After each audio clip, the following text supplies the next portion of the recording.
Fala galera vascaína, sejam bem-vindos a mais um vídeo aqui no canal Alma Vascaína. Hoje vamos falar de um tema muito importante e que está na boca do torcedor. As últimas atualizações sobre a SAF do Vasco, envolvendo a 777 Partners e o ACAP. Vamos analisar tudo o que foi discutido em 2 programas de esportes, trazendo para vocês as principais informações e o impacto dessas novidades para o futuro do nosso gigante da colina. Então, já deixa o seu like, se inscreve no canal e bora entender o que está acontecendo nos bastidores do nosso Vasco. Vamos lá, Rafael Marques conosco, hein? Porque movimentação, então, nos bastidores, aí em São Januário, também na SAF, algo que também envolve, claro, a política e o futuro vascaíno, hein, Rafa? Boa tarde. É isso, Bruno, Mari, boa tarde a vocês, aos companheiros, aos fãs de esporte conectados com a gente no Sport Center.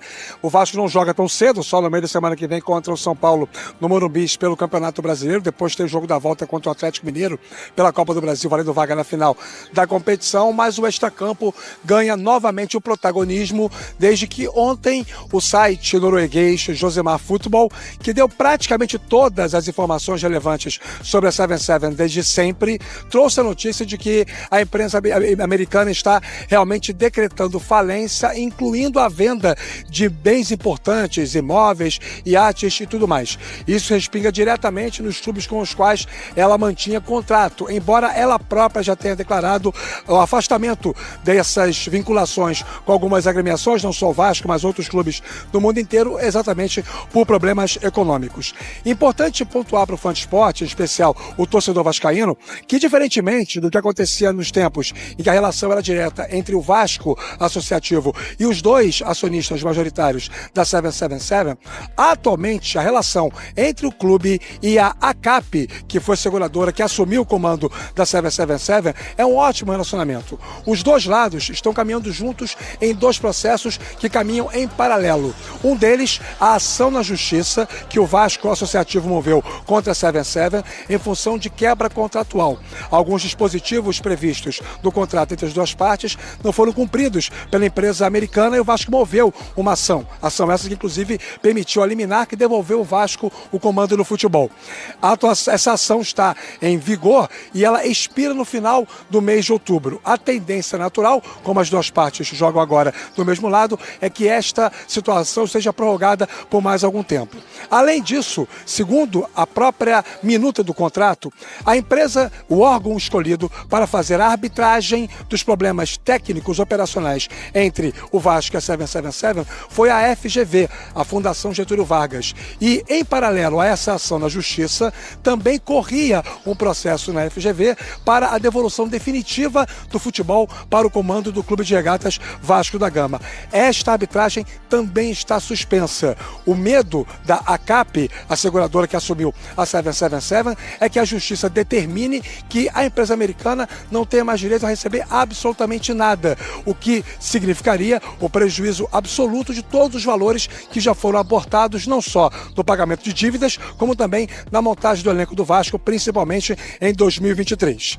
Aí o torcedor pode se perguntar, por que o Vasco tem interesse em jogar junto com esta seguradora para a venda da SAF? Por 2 motivos. Primeiro, porque importa para o clube ter um novo investidor. Os contratos em vigor são altos, foram feitos mediante uma expectativa orçamentária que não se confirmou e, tendo um novo investidor, o Vasco garante o cumprimento desses compromissos. E segundo, porque o presidente Pedrinho precisa tocar o associativo sem essa interferência direta do futebol no dia a dia do clube. Até porque ele tem, obviamente, objetivos futuros de permanência, de sequência do seu trabalho por mais 3 anos, quando terminar o mandato atual. São 2 pontos importantes a serem colocados nesse momento para ajudar o torcedor a entender que a tendência natural é que o Vasco tenha um novo investidor. Só não está conseguindo isso porque o mercado está em baixa. Além do medo de outros grupos de comprarem um ativo que ainda oficialmente pertence à 777, neste momento as principais empresas que militam no mundo do mercado esportivo já estão com seus direcionamentos financeiros estabelecidos. Significa significa dizer que a ACAP não está encontrando alguém que venha comprar o percentual que é da 777. O grande risco disso, Bruno, Mari e amigos, é que o Vasco abra 2025 sem a perspectiva de um grande aporte para investimento na montagem de um time de futebol e principalmente o pagamento de salários, a manutenção dos compromissos em dia. Os dois lados, tanto a ACAP, a seguradora que assumiu o controle da 777, quanto o Vasco trabalha para que até o final do ano aconteça o surgimento de algum investidor que possa comprar o percentual que por contrato ainda pertence à empresa americana. Espero que o Fã de Esporte tenha entendido, meus amigos. Ô Rafa, de fato não é um tema simples, mas você conseguiu trazer pra gente as informações de uma maneira bem transparente. Algo que justamente falta ou tem faltado nessa relação aí entre SAF e o clube. Obrigado, viu, Rafa? Eu queria até perguntar pro Marra, porque o Rafa falou sobre a questão do aporte. Desde a virada do ano passado, você lembra, Mari? A gente trazia informações envolvendo a SAF e até com um tom otimista de que esse ano seria o ano do maior aporte. Essa eram as manchetes, né? Essas eram as manchetes. E o Marra sempre falava, a 777 está enfrentando problemas sérios na Europa. Cuidado. E agora chegou a conta, Mário Marra. Não tem uma outra informação boa. A ECAP também.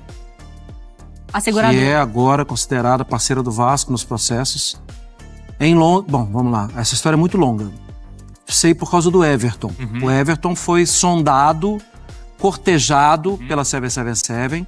O Moshiri, que era o presidente, que tem dinheiro envolvido, ele teve parte da dívida que o Everton tem com ele paga antecipadamente pela 777. E aí eles tentaram apressar os papéis para ter a aprovação da compra do Everton na Premier League e a Premier League não aceitou. Bateu e voltou. E aí a 777 viu o seu castelo desmoronar. Com uma empresa de aviação, uma companhia aérea no Canadá e uma companhia aérea também na Austrália, que tinham capital da 777, tendo diversos problemas, inclusive de vínculos empregatícios. Os funcionários foram demitidos sem receber o que tinham direito e depois foram investigar e no trâmite normal da investigação descobriram que tinha um crime de colarinho branco envolvendo a ECAP e a 777, que estavam dando como garantias que tinham como comprar o Everton os mesmos bens. A ECAP dava os mesmos bens que a 777 dava também. E depois foi visto, o que é negado pelas duas empresas, que tinha uma relação muito mais íntima do que parecia. Possivelmente com os mesmos donos. Possivelmente sendo os mesmos donos. Tudo bem que a ECAP agora está querendo pegar o dinheiro dela de volta, porque ela também tinha dinheiro envolvido. Mas em Londres, no estudo, na pesquisa, bateu que os dois parecem ser a mesma pessoa. Então, eu também tenho dúvida do que vem pela frente. Ainda não é uma solução, então, pro Vasco, pelo que o Mário Marra tá contando pra gente. Que maluquice, porque eu lembro quando a gente falava sobre o Vasco assinar com a 777, a gente falava sobre os perigos do desespero. Você não tem tempo hábil pra avaliar. Primeiro que a gente nem conhecia direito. A gente não conhecia nem direito o modelo de SAF, Marra. Agora a gente falou sobre não ter ainda muito conhecimento, um lastro muito grande de avaliação de SAF, de modelos. Naquela época, quando o Vasco assina, era, filhão, passa o papel que é desespero. E no desespero... Pela sobrevivência, você faz uma bobagem, né? Quem fez essa negociação, na época, a gestão do Jorge Salgado, deveria ter estudado mais sobre o clube, a empresa que está comprando uma instituição com milhões de torcedores. O que eu posso dizer é o seguinte, o Pedrinho salvou o Vasco. Sim. O Pedrinho se antecipou ao caos. Ele tomou muita pancada na época. Verdade. E ele sabia o que estava vindo pela frente. Se ainda estivesse com um cenário sem o Pedrinho, sem o Vasco com um controle maior, o Vasco seria rebaixado, seria um caos completo. Eu não tenho nenhuma dúvida disso. E ele acabou se antecipando, né, a esse caos, quer entregar o ano de uma maneira um pouco mais saudável, né, tá tentando algumas soluções para isso, mas o Vasco vai precisar de um novo investidor para o ano que vem. Para amanhã, pode ser? Exatamente, precisa de um investidor para voltar a ser competitivo. Diante desse cenário, tem que aplaudir o que esse time tá fazendo, o que o clube tá fazendo. Tá na semifinal de Copa do Brasil, tá numa zona ali intermediária do Campeonato Brasileiro. Mesmo sem um técnico grande. O cenário era caótico, o cenário era desesperador e o Vasco tá respirando no momento. As companhias hoje são bem melhores. Sim. Né? Assim, ter o Pedrinho, ter o Felipe, você tá muito melhor acompanhado que... Gente que conhece de Vasco. E só muito rápido pra fechar. A ECAP, se for vender, o Vasco tem que dar anuência. Tem que dar o ok pra também concordar com o futuro investidor ou comprador dessa parte. Ele não tá à mercê, assim. Exatamente, tá resguardado também ali na parte jurídica. Lucas Pedrosa, ontem saiu uma notícia que a 777 colocou tudo à venda, desde os clubes até iates de luxo.